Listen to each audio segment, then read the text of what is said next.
You're listening to episode number 117 of the Leading While Green podcast. I'm your host, Pierre Quinn, and my mission is to help you live, learn, and lead with confidence. On this episode of the podcast, I am joined by William Putsis, author of the book, The Carrot and the Stick, Leveraging Strategic Control for Growth. Now, before we jump into the conversation with Dr. Putsis, I just want to thank you for all of your support of the Leading While Green podcast, your reviews on Apple Podcasts, or wherever you listen to podcasts, your shares on social media, your emails of support to pierre@prcquinn.com. Everything that you have been doing to support this mission of being more effective leaders has been greatly appreciated. And I know we've all had to pivot. Recently, I gained my virtual speaker certification from eSpeakers because the traveling that I was doing conferences and workshops and trainings because of COVID-19 got shut down. So we had to pivot, and everyone's making all of these adjustments. And we're finding out that there's just some people out there who struggle with muting their mic on Zoom or having their camera set up correctly. So I got my virtual speaker certification so I could serve audiences from my home to your place, wherever your team is gathering online. So really excited about that. Had a couple of virtual speaking engagements already that went really, really well, talking about some concepts of leadership, many of which that I've already shared on the podcast. So looking for more opportunities to do that and to serve leaders and teams. So if you're in need of a virtual training on the topics of leadership, courage, communication, and life balance, let's talk, especially for my emerging leaders, or if you lead emerging leaders and this is their first real crisis that they've had to deal with in their work experience. Let's talk about how we can put together a program for them. Now, not too long ago, I held a conference, a virtual summit, the Next Step Summit, and I want to thank you for all of your support for that. It was an amazing event that we had together. And many of you know, if you listen to the podcast regularly, that my background before full-time speaking and training and coaching, I spent years as a college instructor of communication courses, but I also spent time in congregational ministry as a local church pastor. And I know that there are leaders of faith, both inside and outside the church, that listen to the podcast and who are trying to make adjustments as well. And I'm doing a leadership summit, a 4-day leadership conference. And this is specifically for leaders of faith, leaders of faith-based organizations, or leaders of faith that work both inside of churches and faith communities and outside of churches and communities, and really that wrestle with or they take their faith to work with them and look to be leaders of faith in places outside of the church. So we're holding a 4-day event called the Uncharted Conference because all of us are in uncharted waters right now. Maybe you're saying, I don't really do the church thing. I don't really do the religion thing. That's okay. We are welcome to join us for this event, but the focus is on people who are called to lead with their faith. So it's the Uncharted Conference. It's June 2nd through 5th, and you can check out more information at unchartedconference.online. That's unchartedconference.online. We got an incredible roster of speakers and teachers.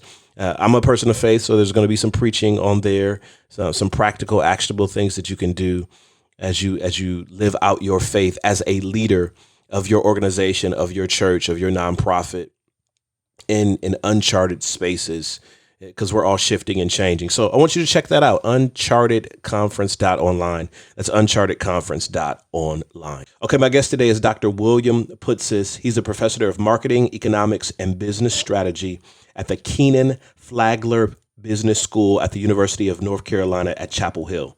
He is also the president and CEO of Chestnut Hill Associates, a strategic consulting firm he founded in 1995. Additionally, Dr. Putsis co-founded CADEO Economics, a consulting firm that specializes in competitive strategy development and execution.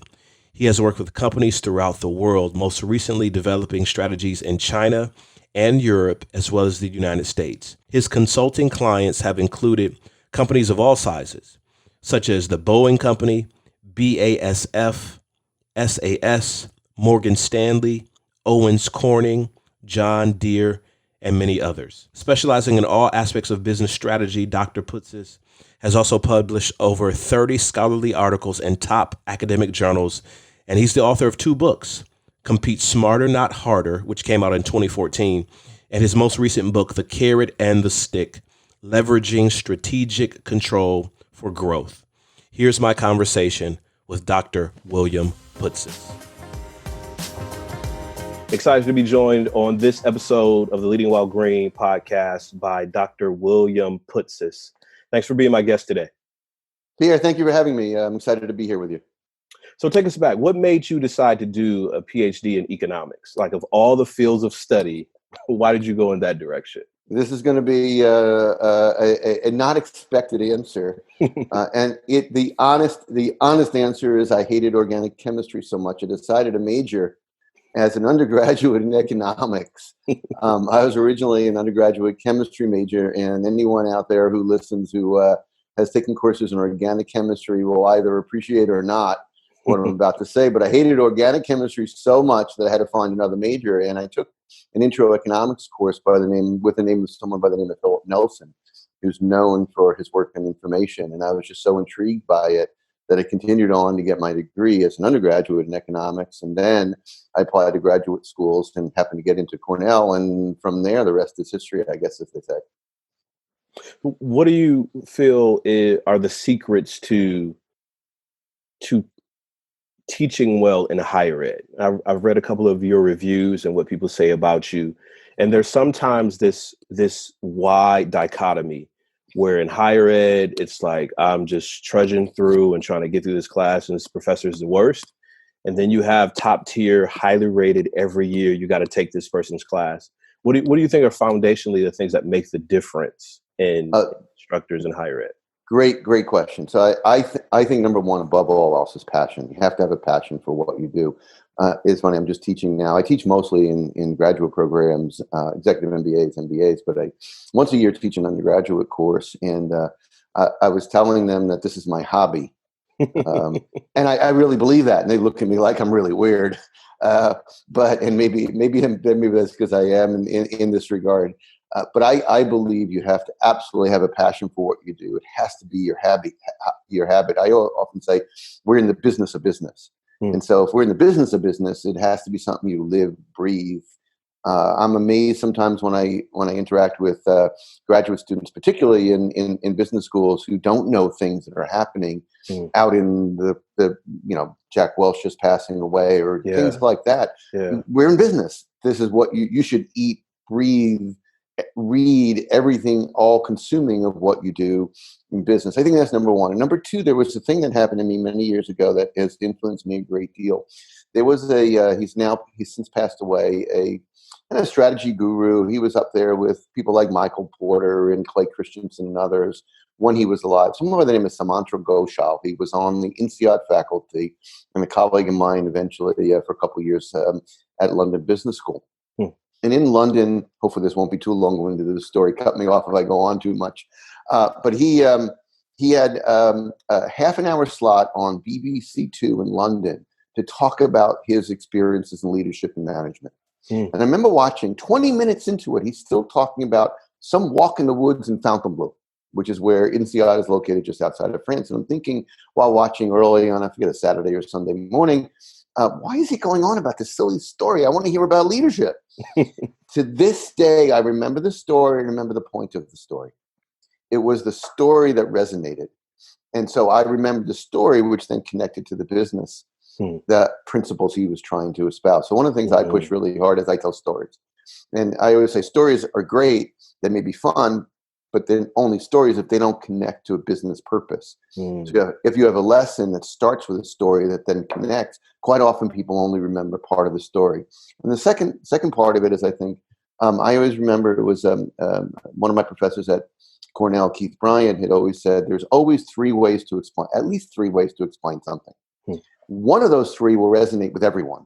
Every single person will hear one of those and it will resonate. But usually it's not the same one of those three that resonates with each person. Yeah. And so I always find, I'll tell classes sometimes, I'm going to explain this three different ways. Pick which one tune out the other two.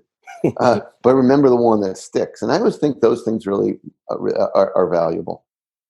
You mentioned London Business School. Now, what's the value of, I know we're talking about business primarily today, but across disciplines, and I know you interact with people from various industries. What's the value of experiencing life from a different worldview and from a different culture? And how can that have a significant impact on life and business and career? Oh, great question. I think the people out there listening hopefully know the answer. Absolutely invaluable. I lived in London for 6 years. I lived in Sydney for a year, and those aren't exactly diverse cultures from what we do.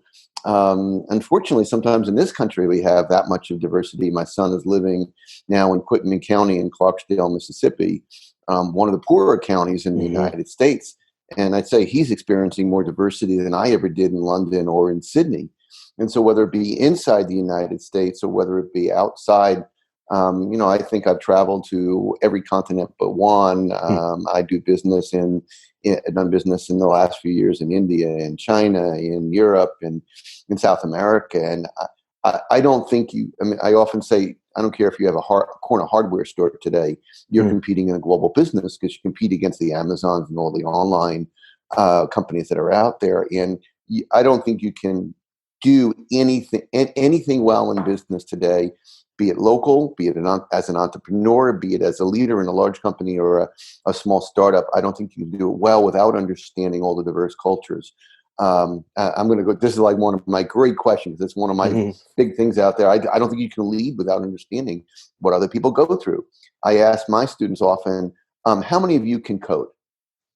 Python, R, whatever it may be. I learned on Fortran, tells you how old I am. I'm surprised that even those in their 20s very few of them will raise their hand. And there's a little bit off your original question, but I say, how can you lead people, many of whom will need to code for what they do in the future world of AI and additive manufacturing and the like? How can you lead them without understanding what they do? How can you lead diverse cultures, whether it be inside this country or people coming from abroad or managing teams that are increasingly global today? How can you do that without knowing and understanding the culture? What are some organizations have changed over the years, and there is this sort of older perception that, I sit in the corner, ivory tower, glass office. What do you mean by, don't I have middle management people to check on the people below? What do you mean by getting there and understanding, what people on the ground level or in different parts, especially if I'm in a global organization, what life is like for them? Why do I have to do that? Can I just job that off to somebody else? Yeah, I'll give you a great example to that point. I just had an email this morning and an email conversation just last night about something we're doing with a company. The plan is to do it in April, and we have a week set aside towards the end of April in France, Normandy and Bordeaux, tough locations, I know. The senior leadership team are now planning for contingencies. What do we do when we have something like the coronavirus now disrupting plans? Is it safe for the people to go? As of now, we're on. But if all of a sudden what people are experiencing in Italy now all of a sudden are being experienced in France, those plans may very well change because obviously the health and safety of the people are infinitely more important. The CEO of the company will be on the ground. The senior leadership team will be on the ground. Interacting with those middle managers, high potentials inside of that in France to understand. And again, France isn't as diverse culture as in certain parts of the rest of the world. But they will literally be leading their teams on the ground. Every single team, every single company that I work with is a global organization. The senior leaders have to be on the ground with the teams. A lot of it's done virtually today, but they have to be on the ground leading the people who lead the people. The way I often describe it is years ago, it was John Pepper, who used to be CEO and chairman of Procter & Gamble, would talk about how he gets these long-winded reports from people, and all he wants is the executive summary because he'll give his direct reports the bigger picture. and the bigger report so he can evaluate, and then they'll eventually go down to the analyst and look at it.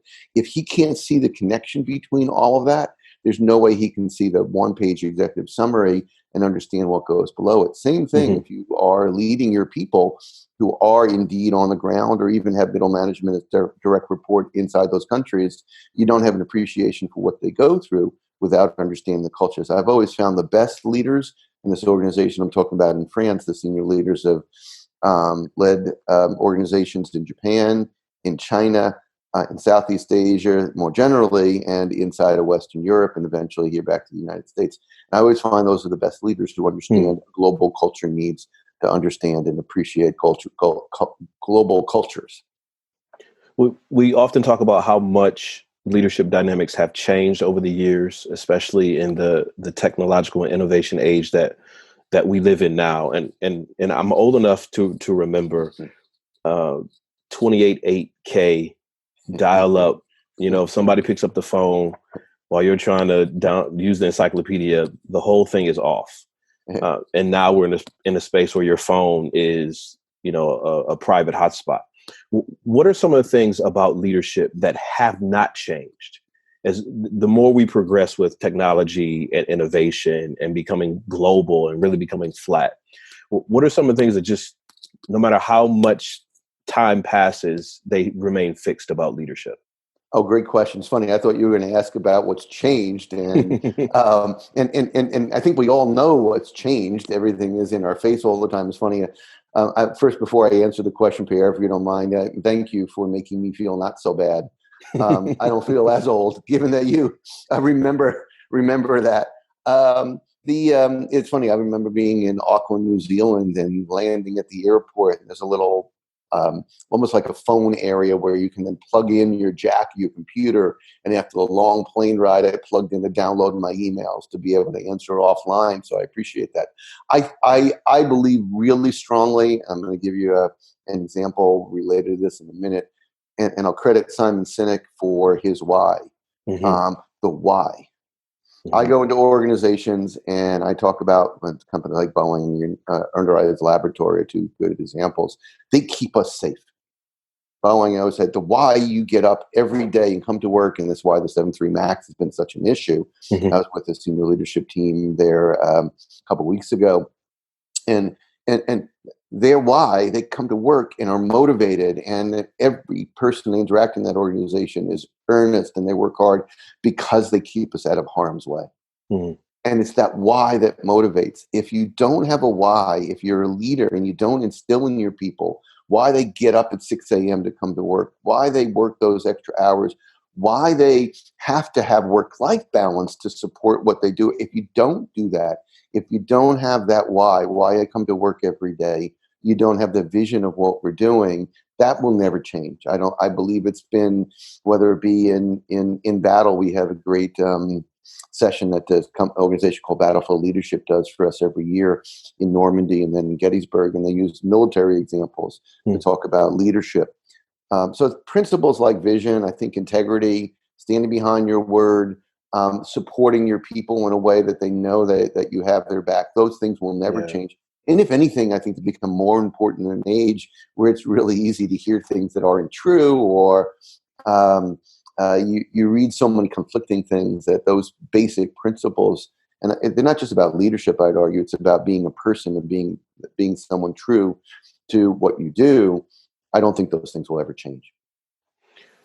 Speaking of why and the importance of why with everything that you have going on as a professor, as a consultant, traveling around the world, you mentioned your son earlier, why did you decide to write your book, The Carrot and the Stick? So I'm going to give you a little bit of background. I wrote a first book. It was called Compete Smarter, Not Harder. And the reason why I wrote that was that I do a lot of work, both in terms of my academic research and work with companies. And so I kind of developed my own processes over time that is a very prioritized way of approaching business problems. So I often start, for example, as I go in to work with a company or trying to understand an industry, is understand at the 30,000 feet view, or those external business environment, those things we can't control that we face, the headwinds from anything from a coronavirus to trade policy, those things we don't as a company influence, to why do we choose the markets we do, the market assessment, the size of the market, the growth, the profitability. Then I started to talk about things like the value chain. Okay, where in that value chain should we compete? When we decide where in that value chain to compete, what segments do we go after?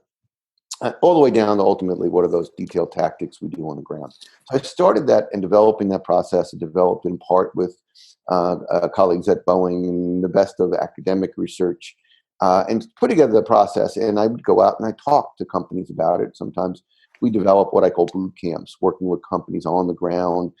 We worked with anything from small startups to local businesses here in Chapel Hill, all the way to Fortune 10 companies, Fortune 100, and leading companies like Boeing, John Deere, BASF, and others. So I developed that process, and I go out and work with companies, and they said, well, where can we read more? And I didn't have a place because it's mine. So I wrote the first book with that intent.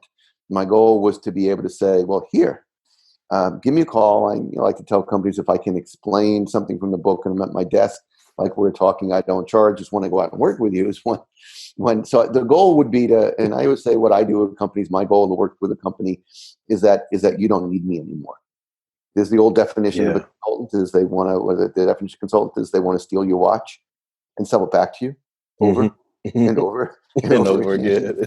To me, a success story is when I've instilled the principle inside the company that they can do it themselves and they don't need me anymore. And the first book, was a vehicle to help do that.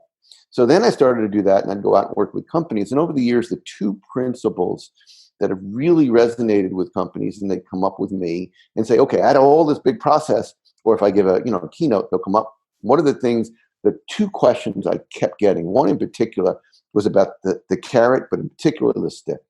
People would come up to me after and say, that was really interesting. I want to apply to my business.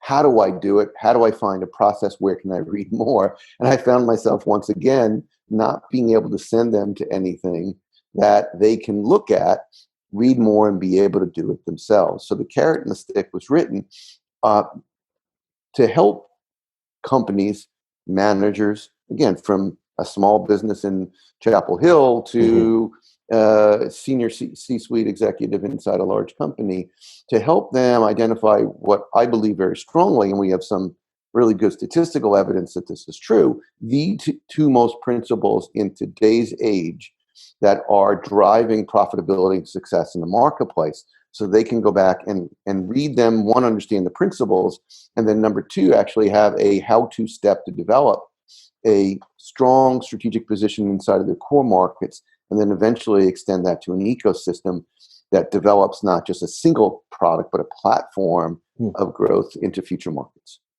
So when I first came across your book and I got the email about it and I read the title, Carrot and Stick, I went to like agriculture. I was thinking animals, carrot is to coax the animal to move forward. And the stick is, okay, if they don't take the carrot, you kind of got to whoop them into shape. What made you adopt this particular vernacular, and then define for us what you mean by carrot and stick? Great. Again, great questions. Appreciate kind of the really nice setup to explain the basic premise. So I'm going to start with, if you don't mind, the second question and come back to the first. Yeah. One of the things that working with companies I realized a long time ago, so my background with a PhD in economics, I work a lot with companies, and I've worked a lot in terms of positions inside of universities and in the marketing area. So I kind of look at things from the lenses of both fundamental economics and theory, marketing, and strategy. I'm kind of right in the middle of all of that. And then as I started working with companies, I saw a couple things that companies did really well. And the two things that I observed that companies who were successful did really well are the use of what I call strategic control points, which is the stick, and vertically aligned incentives, which is the carrot. So let me talk about that, each of those in turn in English, and then I'll talk about why the title. So the stick is the best one. The stick is an instrument that can be used inside of a market to leverage for extra margins and opportunity inside of the current company, and eventually extend it into other markets. Best explained by a couple of examples. One is an older one, and the second will be much more recent. So the first example is the example of soft soap, S-O-F-T, soap, the liquid soap we use to wash our hands. Yep. And the company actually started, it was a company called the Minnetonka Corporation in Minnesota. It was the early 1980s. The entrepreneur who started the company just unfortunately recently passed away. But he had the idea for liquid soap. And he had a product that was successful in the upper Midwest. It was called Creme de la Soap on Tap. It doesn't exactly roll off your tongue like saw soap. And it was successful in the small market up in Minnesota, but he wanted to go national with it. The problem with a company like that, if you're a small entrepreneur and want to go national with a product, is you face ultimately the problem getting it on the shelf. You have to pay fees. It's called slotting allowances. You have to guarantee performance. If you don't hit specified stock level, sales levels, you got to compensate the retailer for not doing that, called failure fees. And it's expensive. Even if you overcome as a small entrepreneur all of that, the best you can hope for is to identify the category to the big players, the P&Gs, the Unilevers of the world. They see you. They come in, imitate you, spend lots of money in the marketplace to push you off the shelves, swamp you with advertising and brand building, and you've identified a category for someone else to run with. So they figured if they had 8 to 12-month window where they keep the big players out, they could get enough brand presence and shelf space to win the market, even with the big players in. The question for them that they face is, how do I keep the big players out? And so they couldn't patent soap. The original patent for soap was issued, I believe, in 1902, long since expired. Actually have the document. It's kind of cool looking, the old actual printed patent back from early 1900s. So the solution was, how to keep the big players out for 8 to 12 months? They went out and bought up the world's supply of pumps. Every factory that made the pumps, they sourced a year's supply. We did the math not too long ago. It wasn't that expensive. And so if one of the big players were to come in, they'd have to wait to see them be successful, go out and find a way to produce the soap. They'd have to build a factory for pumps, and that whole process took about a year.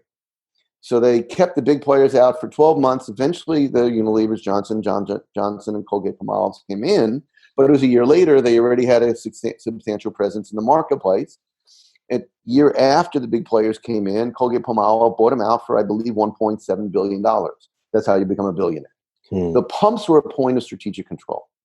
That's the stick. Every market, you try and find that. Not every market has one, but to the extent you can do that, you can now leverage it for strength in your market. In this case, the stick wasn't in their market. They're not in the pump business. They're in the soap business. That's example number one, a little bit older one. Much more recent one is back about 2 years ago. I gave a talk in Miami. And the CEO of the second largest insurance company in Latin America came up to me after I actually just saw him recently again in Miami back in October. And he said, I often talk about Google, Alphabet. And he said, I hate Google. And I said, well, that's a pretty strong statement. Why is it that you hate Google? He said, because they're extorting money out of me. And I said, well, can you tell me more? He says, yes. They know in his home country, it turns out in his home country, worldwide, 85% of the operating systems on phones have the Android platform in it. You combine that with Google Maps and Waze, owned by Alphabet, those three have over 95% in his home, the main city in his home country, had one of those or all of those on his or her phones.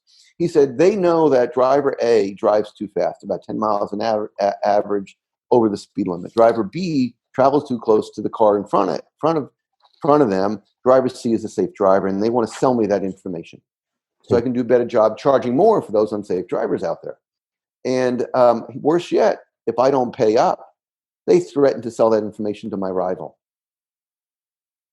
And so they're extorting me. I don't have a choice but to pay up. Now, Google, Alphabet isn't in the insurance business. They're in the information and other businesses. But they're now extracting margin out of the insurance business and forcing him to pay up in that industry. The information that comes off our phones is an example of another strategic control point. That's the stick. And the problem for many entrepreneurs and leaders out there is the big companies, the Alphabets, the Amazons, the Alibabas, the Baidus of the world, use these strategic control points effectively to gain market share, and everyone else is left outside. We need to understand how they build those strengths, number one. And number two, we need to understand how we develop for it in our own markets as well. So that's a long-winded explanation to the stick. So what's the advice you have for the emerging entrepreneur, the individual that's not a part of a huge machine or doesn't have a framework or system on how to best identify, what the stick in their niche or area is? So great, another great question. So two things. First, I'm going to quote someone by the name of Jay Parkinson, who's a serial entrepreneur of some note. He's had a number of successful exits. He started a company called Sherpa.com. I write about this in the book. I asked him the same advice, Pierre, you just asked me, and I'm going to quote him of what he said because I think it's really good advice. He said, buy a whiteboard. Buy a whiteboard. I love it. Sketch it out. I love it. And so start at the beginning of where you start up your business all the way to the end. He said, follow the money. So where does the money go? And he eventually in this business followed the money. Buy a whiteboard and sketch out your industry, step back and look at it. And in the book, I talk about that. And I talk about how you would take what I call the value chain. It's very different than other notions of a value chain. But take your value chain and walk through the industry and think about parts of that industry that may be what I call rivalrous. That is, if you can own part of it, someone else doesn't. If someone else owns it, you can't. And if you're in that industry, finding those points of rivalry, could be strong or weak points of strategic control, sometimes become apparent. What I often like to say when I work with companies is if you can't find a really strong reason for extra or supernormal margin somewhere in that value chain or a point of strategic control, why are you in this industry?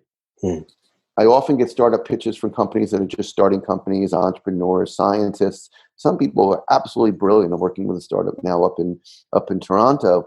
And I work with these companies, and some of these people are absolutely brilliant from a science perspective. And they say, but then I try to understand what's their point of strategic control, what's the differentiator in the market. And it's Roger Martin up in Toronto that always says differentiated. Different doesn't mean differentiated. Different is different. Differentiated is different in a way that consumers are willing to pay or customers are willing to pay for it, of which we can extract some. And so I would say what's different doesn't mean customers are going to want to buy it. Why is it different in a way that you can get extra margin from your customers and they get something in return? It's a win-win. So the long-winded answer to that, Pierre, is to buy a whiteboard, sketch it out, follow the first half of what I talk about in the book of finding those points of strategic control. If there are none, and you can't find a way to get those extra margins that your customer wants, question whether or not you really should be in the business you're in. This is where we enter a plug for your custom whiteboard product. So you frame for us one part of it, but what about the carrot part? Can you walk us through the framework of how there's different stakeholders, different groups we got to pay attention to, not just us as the organization, but other people who really can make or break our success in business? Yeah, thank you for letting me get back to the second one after my long-winded answer on the first one. So I argue the stick is most important. So you can the stick is often not there. The strategic control points are industry based. The vertically aligned incentives, the carrot, is something we can create. And I'll again illustrate it through an example. I love examples because they illustrate the points, and you can start to hopefully bring it back to your listeners' own home industries. The best example is when Procter & Gamble many years ago was trying to develop a relationship with Walmart. Walmart was doing in some categories as much as 1/3 of their business. And this is before we had the sophisticated scanner systems. This is in the early 90s. What Procter & Gamble did is they went to Walmart and said, what we, Procter & Gamble, would like to do for you, Walmart, is we'd like to help you and develop jointly an inventory control system for all of your stores. What we will do is we'll show up, instead of going to a warehouse where you then have to distribute to your stores, we'll show up just in time in the loading dock when the pre-specified stock level at each of those stores go below whatever you determine is the right amount to have in those stores. And so the advantage to you, Walmart, is since you'll have much leaner inventory, since we're showing up just in time based on the scanning information we get from your stores, is you, Walmart, will save your inventory holding costs by 60%. Now, a little bit of background, some people out there, if they're in retailing, will listen to this and say, well, Walmart doesn't hold any inventory. Today, Walmart holds no inventory. It's basically any large retailer is a consignment store. Title goes from the manufacturer to you and I when we buy it as it goes through the scanner. But back in the early 90s, they held inventory. So here was one of their major suppliers saying, we're going to adjust our control system so that you can reduce your inventory holding cost on our products by 60%, but it's proprietary to us. So here's the kicker and the carrot. Think about what that does to the incentive structure for Walmart. Walmart now has a lower cost of doing business when they sell a Procter & Gamble product on the shelves. Matter of fact, significantly lower because they have a 60% lower inventory holding cost on Procter & Gamble products. Whereas for Unilever, Colgate-Palmolive, they have the much higher cost. So if you're Walmart, what do you want to do? You want to sell P&G products. You want to sell P&G products. You want the Unilever products on the back shelf where no one can see them. Exaggerating a little bit. But the idea here is that you now change the incentive structure of one of your major suppliers by changing the inventory system that you interact with them on. Now, to illustrate why this is so important, it was a guy who was the CEO of a company called Aviol I interacted with about 2 years ago in January. Since moved on to another company, but I told him the story. And he goes, that's why that was going on. He was the head of Walmart supply chain, and I didn't know it at the time when I told him the story. He was the head of Walmart supply chain back in the 1990s, and he was getting a dictate from Bentonville, Walmart's world headquarters, that P&G takes priority in every truck. Anything we do, P&G products take priority. And he didn't know until 2 years ago why he was getting that dictate in the 1990s. That's how powerful it can be. So it doesn't, and by the way, two points really important about both this, the carrot, the aligned incentives. You've now aligned Walmart to your interests. Is these things are all fleeting. They're temporary. A strategic control point isn't forever. Vertically aligned incentive isn't forever. What would happen when this is in place, and it did throughout the decade of the 1990s, is all P&G's competitors were trying to break into the system to do the same thing. And actually I asked this to John Pepper, the CEO of Procter & Gamble at the time, is, aren't you worried about that? And he says, yes. While they're fighting to get into Walmart, we're launching it into Target. When they try and launch it into Target, we're going to CVS and Safeways of the world. And they stayed one step ahead. So the goal, both with aligned incentives like this, the goal with strategic control points, the carrot and the stick, is to find those pockets where we can get an advantage in the market, let the competitors try and break in, keep them at bay as long as possible. And while they're trying to do that, we move to the next market opportunity. And we stay one step ahead. It's the opportunities that we now have that we can do that. And sometimes they can last 2, 3, 4, 5 years. That gives us a huge strategic advantage. So vertically aligned incentives can take on many forms. Oliver Williamson, who won a Nobel Prize in economics, called the joint investment asset specificity. It's a fancy term, helped him win a Nobel Prize. It's a fancy term for a joint investment in something that aligns the incentives of the two parties. It needs to be sticky. It can be done on a local level. A business can invest with the Chamber of Commerce in something that aligns bringing people downtown to make both parties win.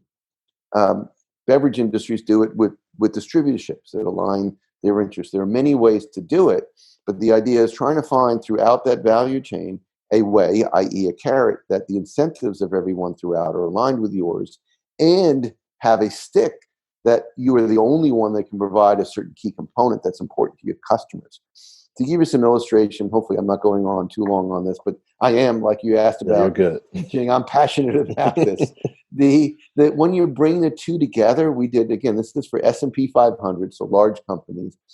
In the U.S., I suspect it will trickle down, but we don't have evidence yet.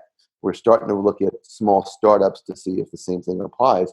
But in the S&P 500 over an 8-year period, those that did well on strategic control and vertically aligned incentives had more than doubled their earnings over that 7-year period. Wow. Those that did poorly on both actually had an earnings decline. We use regression analysis to bolster it, but there is material evidence for at least large companies inside the S&P 500 over an 8-year period ending in 2016, that companies that do well on both the carrot and the stick have material better financial performance. And although I don't have the same detailed data to support it, my suspicion is it's all the more important for small companies and for startups and for entrepreneurs, because if you don't have that critical advantage when you're starting, it is exceedingly difficult in today's world to do well when you're fighting against the Alphabets, the Amazons of the world. And that may be way more than you wanted, but No, I'm passionate about this. This is good. And if we can get part of an executive MBA in 10 minutes of you talking, it works. So let's kind of break this down into a case study or analysis of sorts, or consultancy of sorts. I grew up in a town close to about 25, 30 minutes north of Detroit, where in the 90s, I believe, Walmart came to town. And it was one of those things where Walmart came to town and kind of wiped out a lot of different smaller businesses. So this isn't. So I lived in Flint, by the way, so I know that area Pontiac. in the early '90s, as a matter of fact. So Grew up sorry in to Pontiac. interrupt. Yeah. No. I grew up in Pontiac, so not too far from Flint. And sometime later, years later, I don't know how many years, I can't recall specifically, the Walmart that was in Pontiac left and moved to, I think it was Auburn Hills. And it just kind of left sort of a warehouse, an empty side of town. The traffic died down.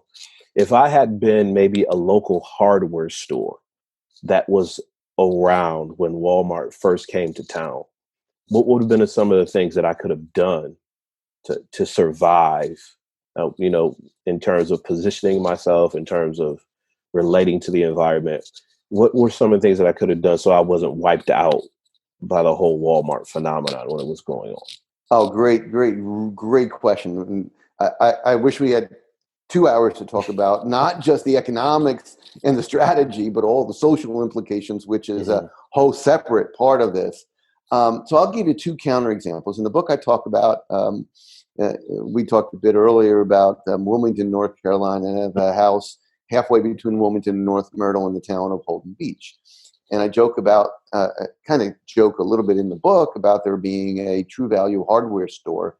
And I call it the booming town of Charlotte, North Carolina, because all of Holden Beach, Charlotte is a pretty big town. Love the area, really nice part of the country. But the True Value faces the Home Depot and the Lowe's that entered in the last 20 years, as well as a Walmart in town. And I often say, I call it the signs are the signs. As soon as you see a 2-for-1 or sales special, the business is in trouble, which we saw in this True Value, which eventually went under. I want to contrast that experience with a local bookstore in Madison, Connecticut, R.J. Julia. R.J. Julia faces the big giant Barnes and Nobles, the mall, and there's one just outside of New Haven and one just outside of New London.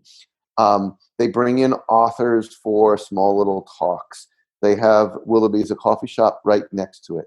Everyone views R.J. Julia's in the Willoughby's coffee shop as next to it as a destination. I believe really strongly we're having a bifurcation in retailing, and I think local retailers who are fighting against an Amazon, a Walmart, a True Value, a Home Depot in that local area, they really need to understand that they cannot compete with those larger retailers on scale. The cost structure will always be lower.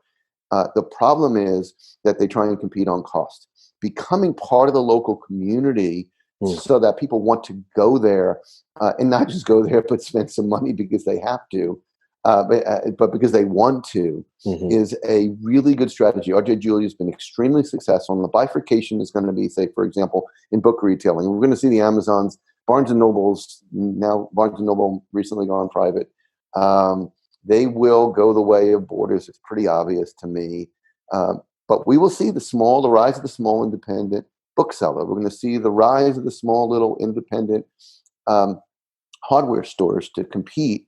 The problem that we face is, I think, that is much truer in affluent areas like Connecticut, in this case, in Madison, Connecticut. I have you mentioned Michigan. I have a friend in Dearborn who always goes to his local Ace hardware store because they'll deliver if he needs to. He call them up; they know him. It's much tougher in a Flint.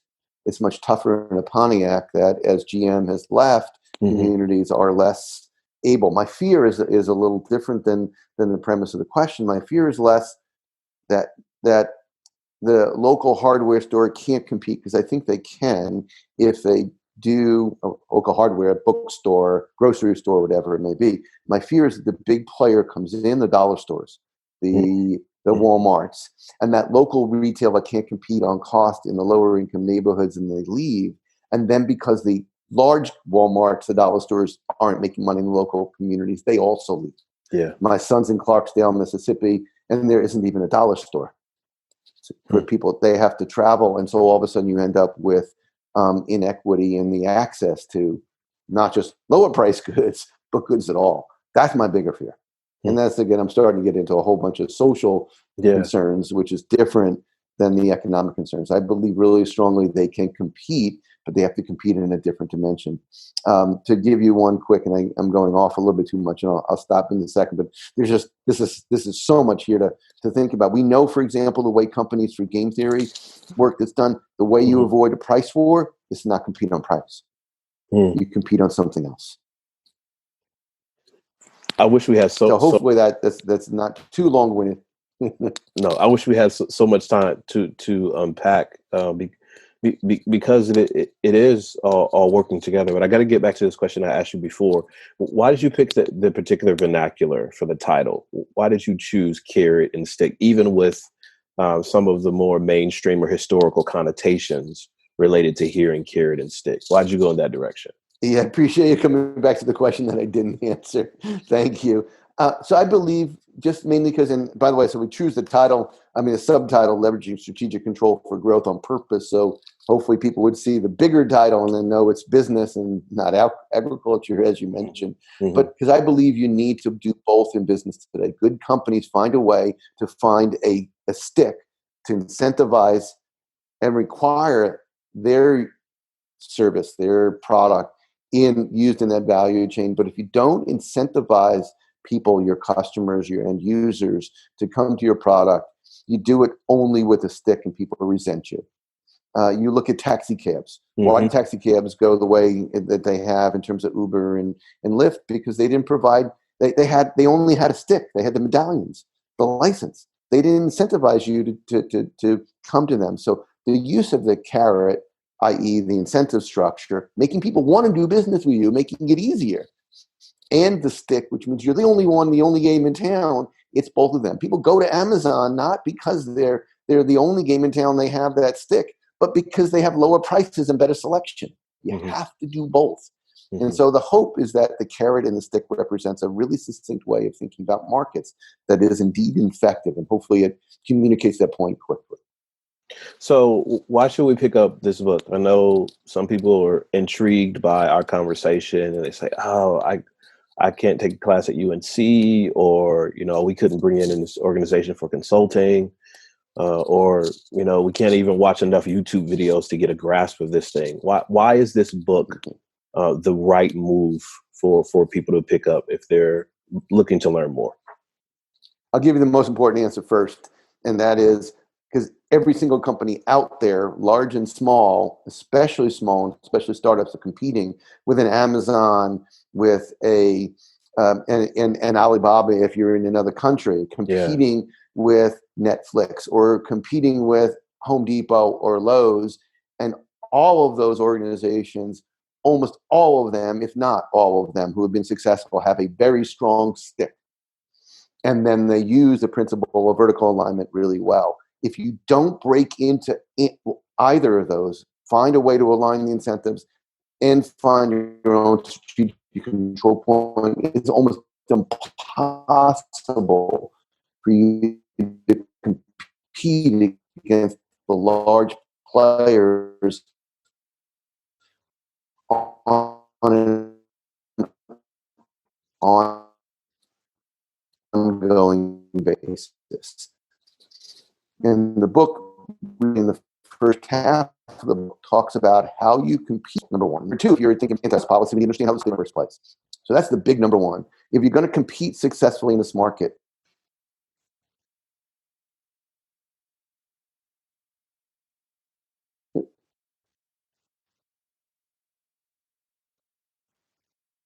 were we back on? Yeah, I have no idea what I think happened.